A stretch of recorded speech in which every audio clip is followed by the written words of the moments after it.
Thank you very much. Thank you very much for the introduction. I have to say one thing up front. It was the opposite. We don't only want to compensate, we want it to be reduced. So in the introduction, it was exactly the wrong way. But the idea is the following. We're used to talking in 90-minute blocks. So we just invited Jasperneitem and Mr. Jasperneitem, then we don't have that problem. Well, thank you very much for that. You know me as the Chief Strategist from MS Warburg. I'm here as a private person now with my friend and former colleague, Professor Allinger. We founded CAP2. And our motivation is this. We want to have portfolios that are CO2 free. And we talked about it and thought about it because the idea was that we both have the same financial background and therefore we thought about portfolios. But how can you have portfolios that are free of CO2? There are a couple of cliffs on the way, a couple of handicaps and obstacles, but it is of utmost important to have Paris-aligned portfolios. And I look through Google Analytics. When you look at Paris-aligned in terms of importance, you see that especially in the past 18 months, we have an exponential growth in the search machines looking for Paris aligned. So it is becoming ever more relevant. And in the past weeks and months, there are quite a few publications. So if you think about it, what are the approaches that we have in order to reduce the carbon footprint? You basically have two ways of doing that, and that are also being harnessed now. One is the classic solution that you have the structure, have a change in the structure of the portfolio. So you go into shares or bonds with companies that have a lower CO2 footprint. That's fine, that's something you can do, and with that you can already steer it right, and that is quite a leverage you have there. But the question is, what is the real impact? Because basically you haven't done anything. It's just that there are different owners. The emissions are still happening, aren't they? It's another investor that is then keeping that share. So I look at price effects, and in the long run there may be allocational impacts for the refinancing. If you have a very high carbon footprint, then the share price may go down, but these are indirect effects that are also only felt in the very long term. Good, fair enough, but it's not something that you can see as a solution that goes into every little detail. And compensation projects, that's also not bad. Reforestation, you plant a tree for every CO2 emission and so on, but that again, eventually that tree will also be turned into timber, and you may have some bug eating that tree, so you never know exactly what is going to happen to that particular tree. And again, as an FS manager, this is something that's not scalable. What happens if the footprint is doubled? Then you need another forest and so on. So then I may sell that forest. So it's not really scalable. And in an honest way for asset management, you can't do it. So we're trying to find a vehicle that makes it more interesting. Maybe one thing on that, why it's not scalable. One tree takes about 80 years until it has absorbed 1 ton of CO2. So if we have 1 ton of CO2 in this year and we want to take it away, then we need to plant 80 trees. And you need a lot of space for that. And that's why it's not scalable. You don't have that space. And if you want to get it to the point, if you want to change your portfolio structure, then responsibilities are staved off, and then somebody else is in charge. And he is the owner of, let's say, a wind farm. But that was owned by somebody else before, and so on. So if you want emissions to actually go down, then you have to find another way, because you may not be responsible personally anymore, but for the climate change, it doesn't really matter who is responsible and who is the owner of a wind farm. So we came up with the following idea. We used a classic instrument in economics that we have been propagating for years now, that we make use of the emission certificate trade. It was introduced by the European countries due to the Kyoto Protocol, and it is the central instrument in Europe to lower the CO2 emissions in Europe. So you have in the emission trade in Europe 1.5 billion rights for CO2 equivalent emissions. So the idea is to have a warming that is still acceptable for our planet. And they keep pushing it forward. At the beginning it was 5 years and 15 years and so on.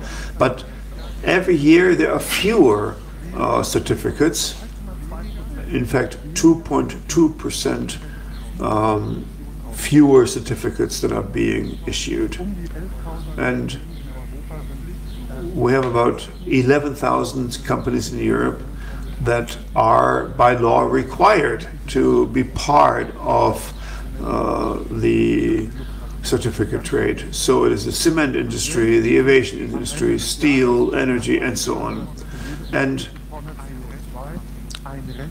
so if you don't have the right, if you haven't purchased the right to emit this, then you have to buy it afterwards, and then plus per ton of CO2 you have to pay 100 euros of fine. You see, the blue line is how the prices have developed. If you Google emission certificate trade, you see that there are a great deal of articles that say it doesn't work. And 2015 it in fact wasn't working, but 2015 they introduced a new instrument so that emission certificates that were not necessary anymore were pulled off the market. At the beginning we had the following problem. They wanted to have it in a cost-neutral fashion so that it wouldn't cost anybody anything. So how many emissions do you have? And then each company was supposed to get as many certificates as it is responsible for in terms of emissions. And the idea was, if one company has 1 or 6 certificates, it may buy those certificates from another company that doesn't need them anymore. And each country thought, you know what, if I will simply give my company a bit more than what I need, afterwards we can still sell it abroad perhaps. So it has an advantage for our industry to issue as many emissions as possible, because we can sell it afterwards. And apart from Germany, other countries were doing the same. That's why the introduction of the emission trade started with 97,000 tons of emission rights were issued, then were actually required. But that, of course, doesn't work.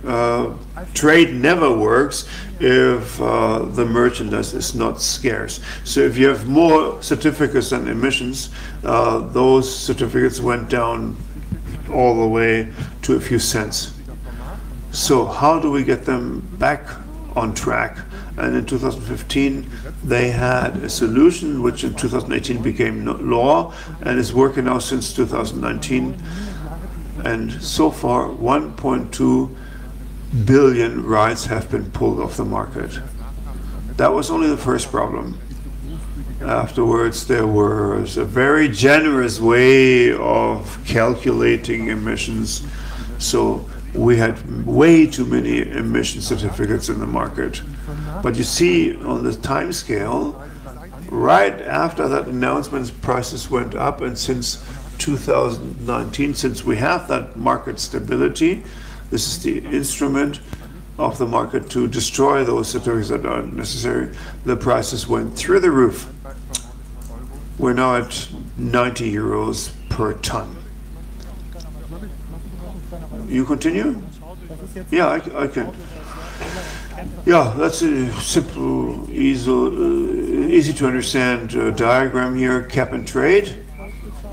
So you have two companies, A and B. For each one has bought emission certificates for 500 tons. The cap is 1,000, which is going down every year, and then it's 950. But in this case, the company A bought, had in fact manufactured more than it planned, and therefore had higher emissions and needed a certificate. It needed more certificates than what it had at the time. So what can they do? They can buy it from another company, company B, because they actually had 100 rights still available, 100 certificates, because they only emitted 400 tons. So it can sell its certificate to company A, but it's still 1,000 certificates. So they cannot emit more than those 1,000 tons. And this is in the EU, plus a number of other countries. 28 countries in total are participating. 50% of all the CO2 emissions are being steered through this instrument, but the mechanism is always the one that is described here. So the green line keeps going down. So you have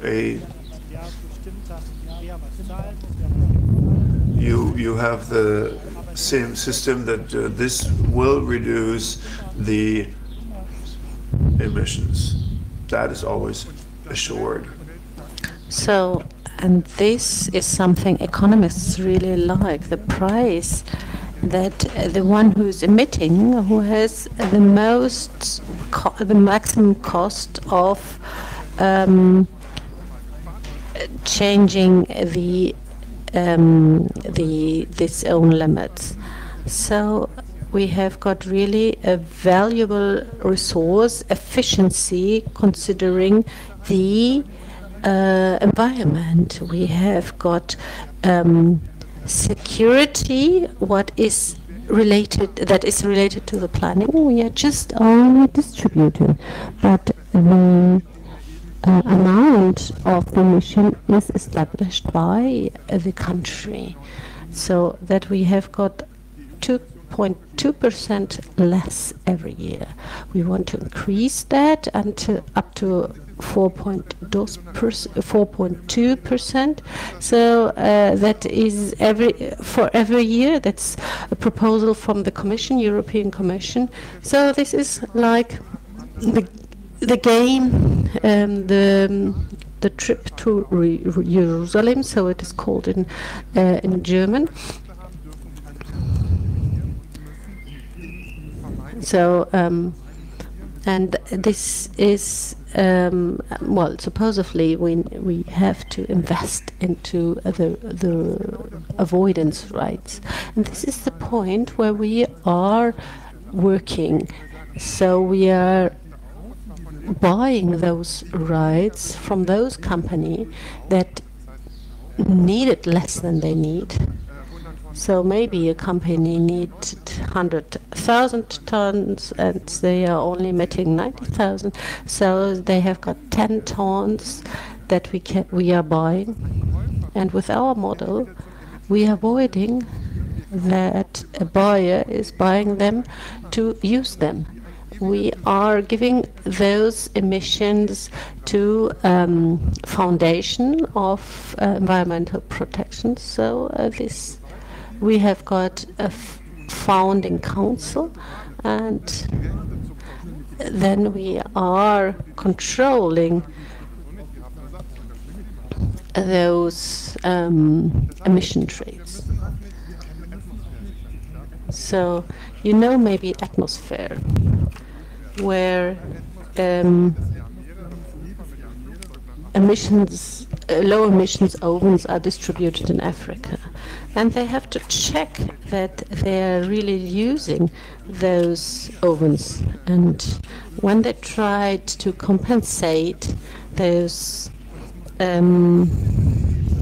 emission rates, and when they are controlled, well, then they have got an easy way, because our foundations have a limited limited options for in time. So you can say that, of course, why don't the rights aren't submitted directly? This would be an easy way. So once they are omitted, well, you have the same effect. Yes, in former times this was like that, and then we had got the backlog for market stability since a couple of years. When in one area I have got a very big plus in rights, but we are still in those limits where the European Union announced that we have too many rights, and until we have that in the next year, we will not emit all these rights, but for 100 rights we will emit 24 certificates, and in this way we are giving the market less and less rights. So right now we are in a position where we have got already kind of scarcity. So when Lufthansa is traveling to Mallorca, when there are 25 rights, then this backlog is not working for me. The effectiveness of the emission is not reducing at the end, let's say, the emission. And we want 100% efficiency. So right now, emission is not the solution, it's to maintain them. When there is a backlog that really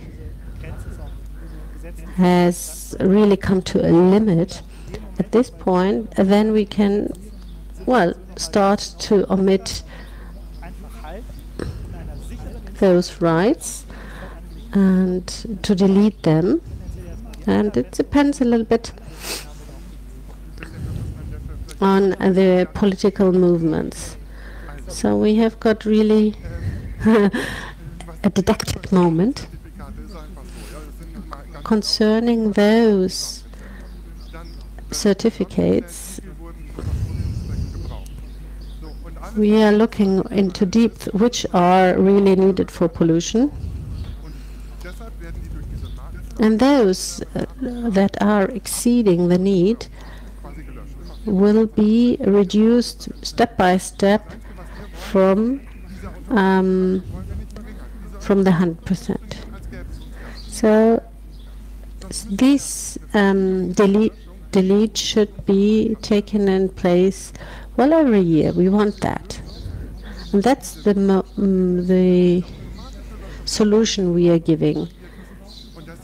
So we are independent from this backlog. That's why we are not deleting those rights. When those rights are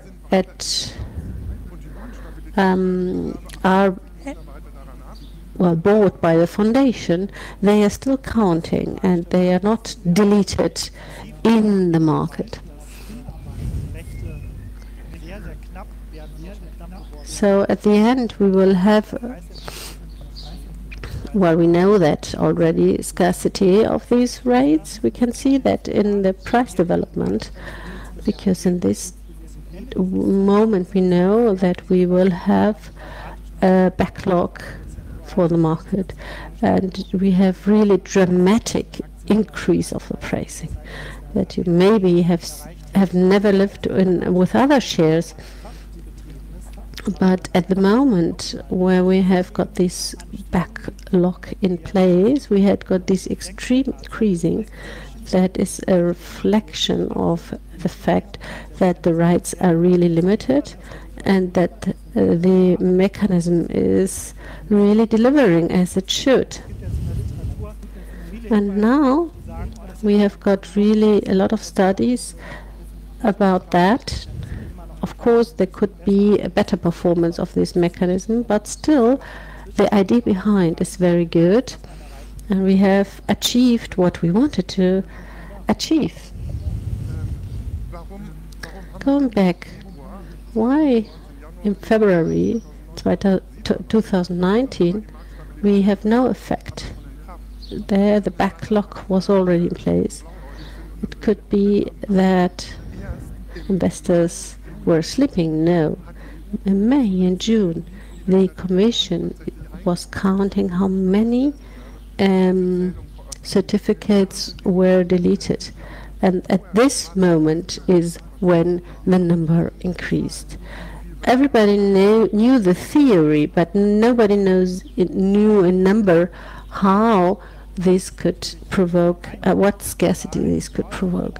So there are some people telling us that they understand this mechanism, but we can but they think they can simplify it. We are buying these rights for emission, hold them for a while in the portfolio, because as long as you have them, you can not use those rights and legalize your emission. So in this time you have got an environmental effect, but at the end, if you want to protect climate, you have got 100 years ahead, and it doesn't matter if the emission is taking place now or in 6 years. So the achievement of 1.6 degrees is independent from at which moment the emission is. So we have got accumulated emission. But yes, but at the end I have a price effect. This are some people, what some people think. But still, if you think about that, you haven't understand the method, because the rights will be used independently to the price, because those rights will be used at one point. Of course, I have got an effect, a technological effect, what maybe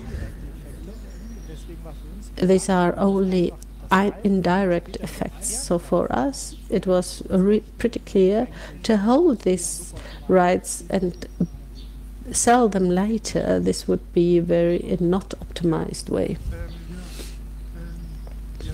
Anyway, we could also argument that these backlog could be used properly, holding them and working as before. And it is a strange perspective, because if everything is working fine as before, well, there is no real change. And maybe you could explain that a little bit better. You know, I don't like this topic. The idea behind is that holding these rights means that there is deleted in another point. So that would mean that the rights I'm holding would have been used to legitimize the rights in the secondary marks, because they have been used for years. It's a very heroic supposition, and it only works in the first year. Maybe from 100 rights I have deleted 24, and this number is getting a little bit lower every year to avoid the effect. This 4%, the intake rate, will be reduced 2024 at 12%. And to have this hypothetical effect, if you have got a MSR World in the portfolio, how many percent of the portfolio should be maintained in rights to say that I have achieved the value I want? So you are approximately at 10%. And at this point, we have even a reduction of the rights as the EU wants. And at the end of the day, this isn't a solution. And we are at that point. Nobody knows when. But it is very sure that at one point this backlog will not be limited, because it is already limited. The Commission has already established by contract that this is a corridor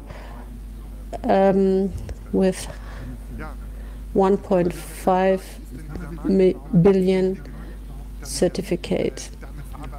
Maybe there's not enough cash flow to work with that and to reduce these rights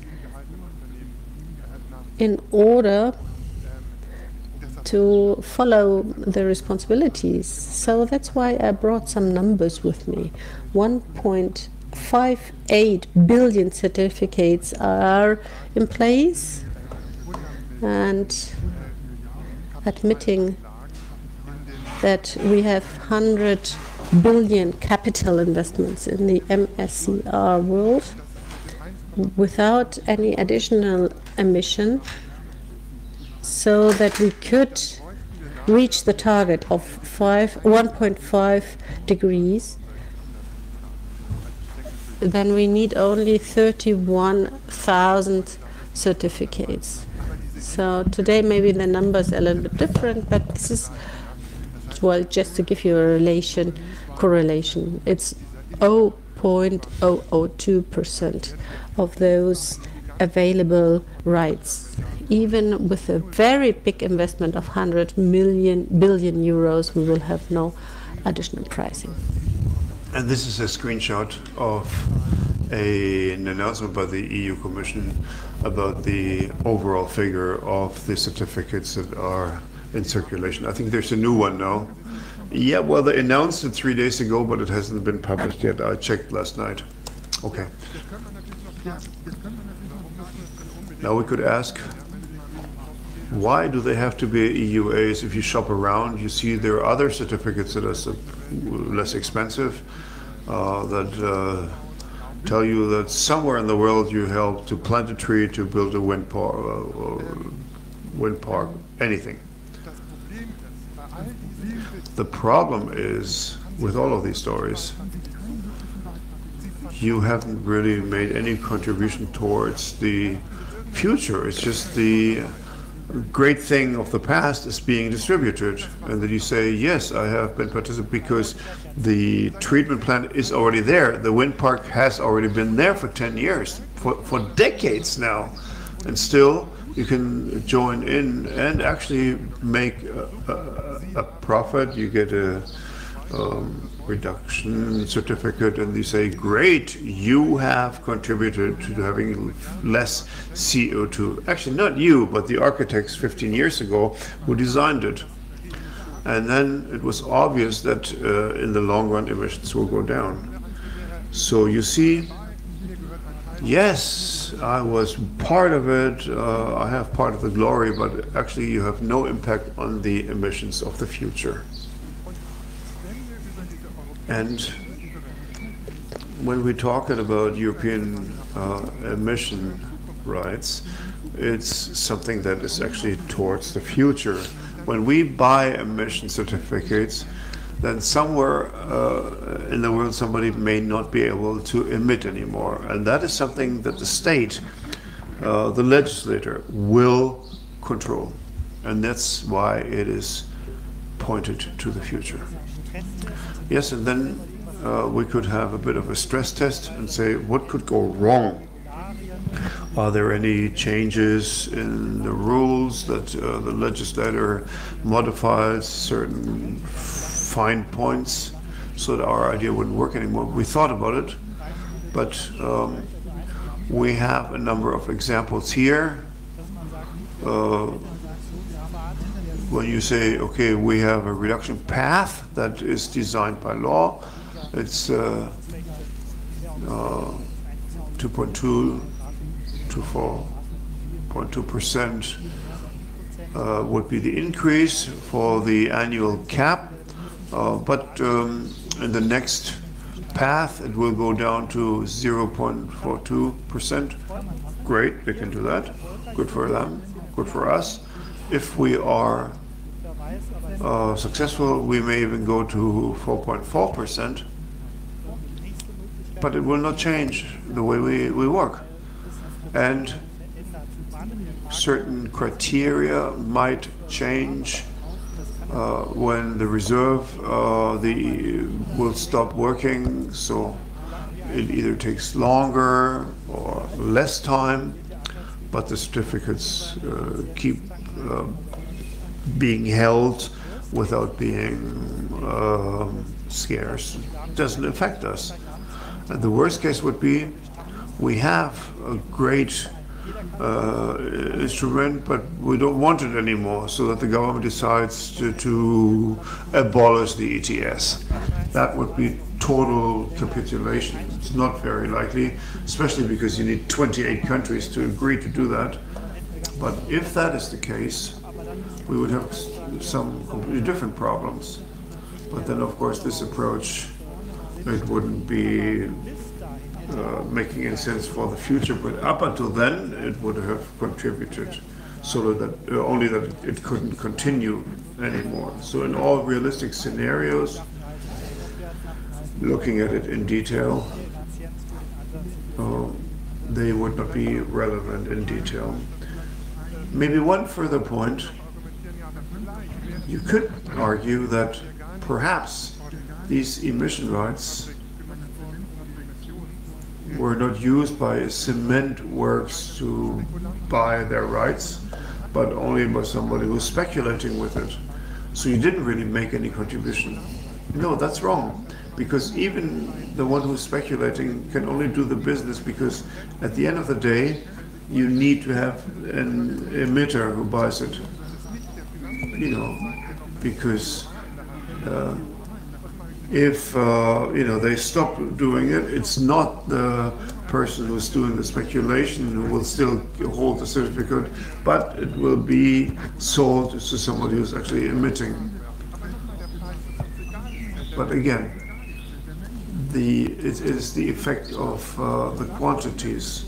So as long as we have emission certificates, these emissions will be reduced. So just for you to imagine it in a better way, just imagine that the last day of trading, or the second to the last day of trading, you would then buy certificates. And then you need exactly the trade for those companies that are in a different type of industry, who then need the certificate because they do capture and storage.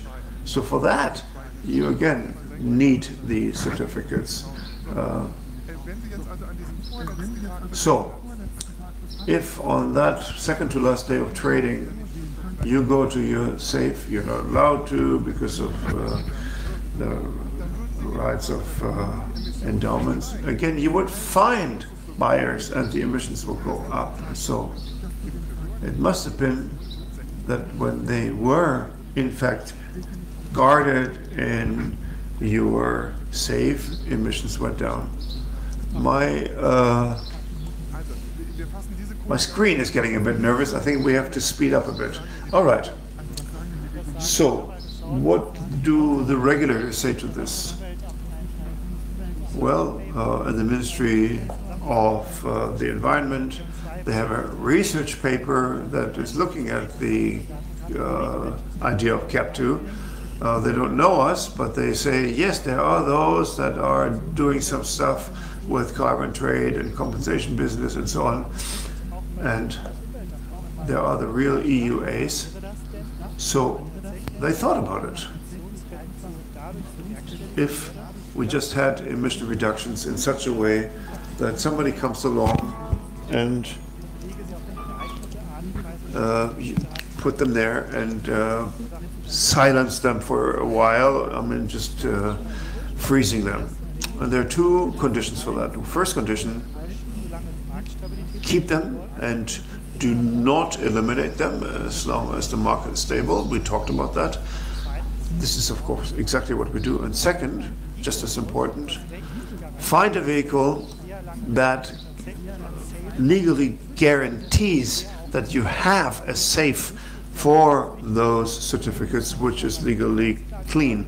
So it can be an endowment or a foundation, but you have to think about how this legal construct has to be to see that it works in the long run. Well, it's perfect. Well, that's why we have this endowment.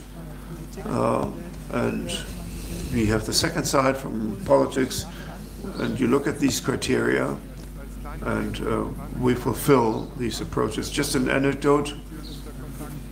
I talked to the Minister of Justice, and his private carbon footprint is being cleansed exactly using this method. He made a bit of a calculating mistake, but he bought EUAs and froze them.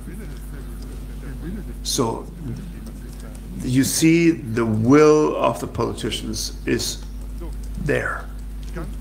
Okay, very briefly, theoretically we can do two things. We can have a portfolio completely climate neutral, in other words, zero emissions. The emissions that you have in the portfolio, and using the market capitalization, the investor is then credited with the emissions that he is responsible for, or the reduction of emission that he caused. But we can also do a bit less, and that would get them to the 1.5 degrees objective. That's the path. So that means that only in 2050 you're at net zero. So in other words, the emissions are being reduced compared to the previous year. These are different reduction pathways that are possible. So you, the IPCC, take all the different studies, compound them, and those are all the ones that would be compatible. And it's not only that pathway, there are other paths that are possible. So you have different variants, and you see that many of them go down very, very sharply. And so mathematically you have to get to that path that is compatible with the objective of no more than 1.5 degrees global warming increase. All right, but politicians know that, and they will adopt it accordingly. the reduction aim will be more ambitious. And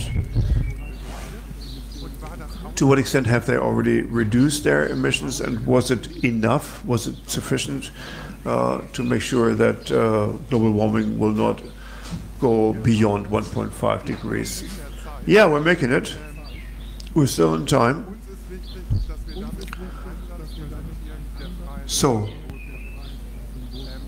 we want to have an approach that is not only paying lip service.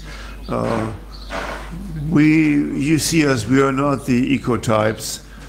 We don't walk around in sandals. And we use the instrument that the European Union itself chose. The only thing is, we top it up. We top it up. They made it scarce, we make it a bit more scarce. And this additional scarcity is something that helps you as an investor. One final point, but we still have 2 minutes. Well, the thing that we have to look out for in the next 2 or 3 years is that this is a gigantic task that humankind never had to resolve. And this incredible task can only be resolved if you have instruments that are in conformity with market mechanisms. If not, with our resources, we wouldn't be able to resolve it. We can only work in conformity with the market and not fighting market principles and market mechanisms. So we always try to find new ways, and that helps the emission trade. And we say, yes, we hop along, we follow. Thank you very much for your attention. Well, yes, we thank you, and there's a question. There's a second question. I felt like in the lion's den here, because you were so passionate, just like young startups. We are young. Oh, of course. Okay, let's see. Sorry, my question is going to be in English, and forgive me if I'm not fully understanding what you've said, but I'm just trying to wrap my head around it. Even though it's a very interesting concept, do we not then make it speculative? Do we not make industrial development speculative? Because the cost of, say, me wanting to set up additional capacity means I have to go out and buy something that's being traded on the free market that could be speculative in nature. I know you addressed the point that I have to buy it in the end, so it's really not speculative, but the price is being set by speculation to a certain extent, and we've seen it in derivatives as well. So, you know, I use the example of Singapore, where if you want to buy a car, you have to buy a certificate along with it, but the price is then set by the government and not set by private individuals who are trading it, and potentially could cause speculative price rises. So that's my question. Thank you. Well, speculation could be part of the price development. At the end of the day, I would assume that about 90% of trading system is done by companies that really need emission rights to legitimize their emissions. So speculation is probably not a big part, but you're right. There are derivatives, so they probably also can price, they can drive the price. But at the end of the day, the price is not really so relevant for reaching the goal, because at the end of the day, we're always looking at the amount of emissions that can happen in a maximum way. Never ever can emissions go above that level, above that ceiling. And that is always ensured within that system, regardless of the price. So even there might be some speculative elements. We don't benefit from them. We actually suffer from them in a way, because it makes it more expensive for us. But the goal will always be reached with that system. Maybe one additional comment to that. The point is, there will always be fluctuation in the price of European allowances, because from the economic point of view, they just mirror the marginal costs of avoidance, the costs of avoiding 1 ton of carbon dioxide emission. And this cost is not fixed, it's not given. right? It depends on all the technologies we have available for avoiding emitting, for carbon capture and storage. So there must be flexibility in this instrument. Okay, jetzt habe ich dort noch eine Frage gesehen und danach gehen wir nochmal auf die Seite. Ja, kann man mich hören? I've seen here and over there questions. Thanks a lot for this presentation.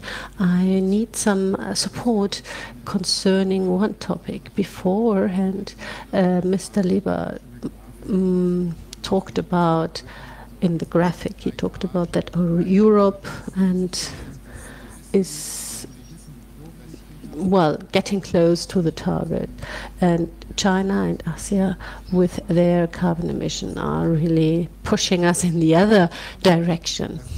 What I don't understand is that we have got different carbon prices. In Europe it is approximately 80 euros, and in the USA it's 35, and in Asia, where it is happening, it is 5 euros. If I'm right, maybe the prices haven't changed, I don't know. Could you explain me the differences of prices, and why should we, to save the planet, to buy to China all those certificates? So before we are saving the world, it's very simple. In Europe, we have the only market that is really, it's not voluntary, this voluntary market. And if it's binding and mandatory in Europe, and in the other companies outside of Europe it is not. So as a company you cannot say, okay, now that's too expensive, so now I'm not a player. So that's why we have different prices. And to save the world, China is right now to follow us as a European concerning these emission trades. They are planning that. And we will see in the future how the prices develop in China. Now we are living that it is a high priority to have energy available more than the emissions by itself. So for you this hasn't got any effects, am I right? Because at the end of the day you are having just the situation in place independently how this fact is. Yes, we are looking at that closely, that's right, but that's it. Your explanations, thanks a lot. I'm here, over here. Okay, your explanations are very interesting. Thanks a lot for that, and it sounds really altruistic. And for that you need the founding. A founding needs money, and who gives the money? And the other part is we are offering to you that we are doing that for you. That sounds like a service. So I understand the target, but not. I understand the idea, but I don't understand the sense of it. So now we are offering a service, but it's not free of charge.